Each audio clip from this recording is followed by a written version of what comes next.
অঞ্চলে জলাবদ্ধতা আগামীবার আমরা আশা করছি হবে না।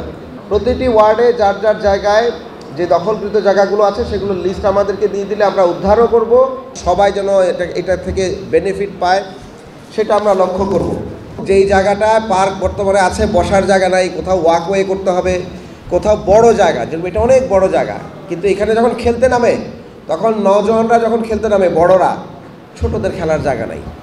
ছোটদেরকে বলা হয় তোমরা পরে খেলো, শুধু মাঠ করে দিয়ে বললাম যে আমি মাঠ করে ফেলেছি, কিন্তু মাঠটা তো আমার বাচ্চার জন্য প্রথমে, তারপরে আমার জন্য।